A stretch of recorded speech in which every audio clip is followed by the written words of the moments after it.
పేదల ప్రభుత్వం అయితే ప్రజాపాలన అయితే మరి 2 లక్షల ఉద్యోగాలు ఏది, జాబ్ క్యాలెండర్ ఏది, మెగా డిఎస్ఏ ఏది, నిరుద్యోగ భృతి ఏది. ఇలా 2 సంవత్సరాల పరిపాలన కాలంలో నిరుద్యోగుల కష్టాలు మిగిలినాయి కానీ ఒక్క నోటిఫికేషన్ ఇయని ప్రభుత్వం ఇలా కాంగ్రెస్ ప్రభుత్వం. ఆ రోజు ఎన్నికల మేనిఫెస్టోలో దుద్దిల్ల శ్రీబాబు ఏం పెట్టారు? మేము అధికారంలో రాగానే మొదటి ఏడాది 2 లక్షల ఉద్యోగాలు ఇస్తామని చెప్పారు. మరి ఆ ఉద్యోగాలు ఎక్కడ పోయినాయి? ఇలా మీరు ఇస్తున్న అరాకొర ఉద్యోగాలు కూడా ఒక మండలానికి, ఒక గ్రామానికి కూడా సరిపోవాలి ఉద్యోగాలు ఇస్తారు. కానీ ఇలా మా బాధలు, మా కష్టాలు వినడానికి ఏ మంత్రి కానీ, ఏ ముఖ్యమంత్రి కానీ, ఏ ఎమ్మెల్యే కానీ మా దగ్గర రాటాడు. కాబట్టి ఈ నిరుద్యోగుల సెగ ప్రభుత్వాన్ని తెలియజేసిన ఉద్దేశంతో అందరి సహకారంతో ఇలా సభ పెట్టడం జరిగింది. అంటే మీరు ఇంతకుముందు ఆల్రెడీ చాలాసార్లు ఓయూలో కూడా వాళ్ళు సమావేశాల్లో కొట్టడం జరిగింది, మాట్లాడడం జరిగింది.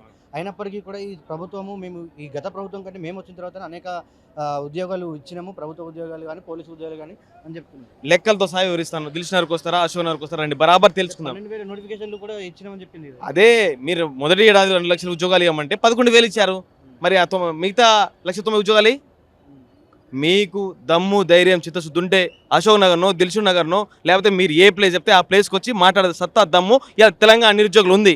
ఎవరికో భయపడాల్సిన అవసరం లేదు. ఈ తెలంగాణ నిరుద్యోగులది, తెలంగాణ అనేది ఇలా మా పోరాటాల గడ్డ. కాబట్టి మా కోసం మేము కొట్లాడుతున్నాం.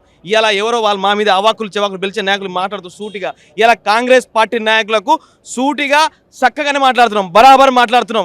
ఇలా మీరు ఇచ్చిన ఉద్యోగాలన్నీ, మీరు చెప్పిన మాటలన్నీ, మీరు ఇచ్చిన హామీలన్నీ ఎక్కడికి పోయినాయని అడుగుతున్నాం. ఎందుకంటే ఆ రోజు రాహుల్ గాంధీని ఢిల్లీ నుంచి గల్లీ పిలిపించారు, ప్రియాంక గాంధీని సర్వనగర్ స్టేడియంలో పిలిపించారు. మరి మీ హామీలు ఎక్కడ పోయినాయి? మీ మాటలు ఎక్కడ పోయినాయి? మీ మాటలు కోటలు దాటినాయి కానీ మా నోటిఫికేషన్లు మీ ఆఫీస్ గేట్లు కూడా దాటలేదు. మరి ఎందుకు ఇలా మా మీద ఇంత కక్ష సాధింపు ఎందుకు? ఇలా తెలంగాణ వచ్చిందంటే నిరుద్యోగులు, యువకులు, ఉపాధి వలన వచ్చింది. కాబట్టి మీరు మా నిరుద్యోగులను మోసం చేసే ప్రయత్నం చేస్తున్నారు. కాబట్టే ఈ సభ పెట్టడానికి ప్రధాన కారణం.